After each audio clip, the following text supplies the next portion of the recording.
সবাইকে সংবাদ এক নজরে স্বাগত। সঙ্গে আছি মাহমুদ হোসেন।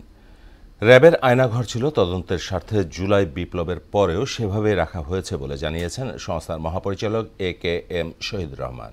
দুপুরে র্যাব মিডিয়া সেন্টারে আয়োজিত সংবাদ সম্মেলনে তিনি এ তথ্য জানান। র্যাব বিলুপ্তির বিষয়ে তিনি জানান, সরকার যে সিদ্ধান্ত নেবে সেটাই শিরোধার্য। এ সময় র্যাবের হাতে গুম খুনের জন্য দেশবাসীর কাছে ক্ষমা চান শহীদুর রহমান। ভারতে বসে বাংলাদেশের অন্তর্বর্তী সরকারের বিরুদ্ধে ক্ষমতাচ্যুত প্রধানমন্ত্রী শেখ হাসিনার সমালোচনাকে সমর্থন করে না মোদী সরকার।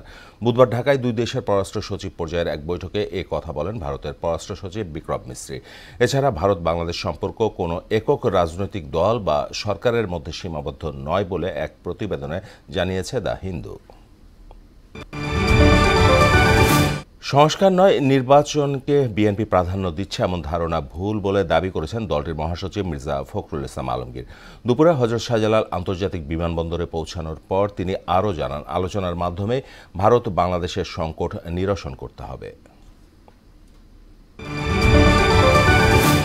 কনকনে শীতে কাঁপছে দেশের উত্তর পূর্বাঞ্চলের মানুষ। চুয়াডাঙ্গা ও গোপালগঞ্জে আজ দেশের সর্বনিম্ন তাপমাত্রা 10.2 ডিগ্রি সেলসিয়াস রেকর্ড করা হয়েছে, যা চলতি মৌসুমে দেশের সর্বনিম্ন তাপমাত্রা।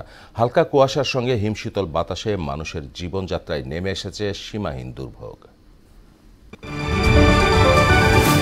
মিয়ানমারের রোহিঙ্গা যোদ্ধাসহ সরকারি বাহিনীর কয়েকশো সৈন্যকে আটকের কথা জানিয়েছে সশস্ত্র বিদ্রোহী গোষ্ঠী আরাকান আর্মি। এর মধ্যে সামরিক বাহিনীর কুখ্যাত ব্রিগেডিয়ার জেনারেলের থুরাইন তনুও রয়েছেন। এদিকে মংডু শহর দখলে নেয়ার ফলে বাংলাদেশ মিয়ানমার সীমান্তের 350 কিলোমিটারের সীমান্ত আরাকান আর্মির নিয়ন্ত্রণে চলে গেছে। সিরিজের তৃতীয় ও শেষ ওয়ানডেতে আজ ওয়েস্ট ইন্ডিজের মুখোমুখি হবে বাংলাদেশ। সেন্ট কিটসে ম্যাচ শুরু সন্ধ্যা 7:30টায়। টানা 2 ম্যাচ হেরে এক ম্যাচ আগে ওয়ানডে সিরিজ খুইয়েছে বাংলাদেশ দল। তৃতীয় ম্যাচে টাইগারদের সামনে সম্মান রক্ষার চ্যালেঞ্জ।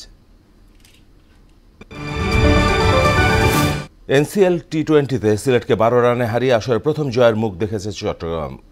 তামিম ইকবালের ঝড়ো 50-তে 9 উইকেট হারিয়ে 145 রান সংগ্রহ করে চট্টগ্রাম। জবাবে 14.2 ওভারে 133 রানে গুটিয়ে যায় সিলেট। অন্য ম্যাচে বরিশালের বিপক্ষে 1 রানের জয়ে শুভ সূচনা করেছে খুলনা। এই ছিল সংবাদ এক নজরের সবশেষ খবর। সবার আগে জানতে মোহনার সাথেই থাকুন। এতক্ষণ সঙ্গে থাকার জন্য সবাইকে ধন্যবাদ।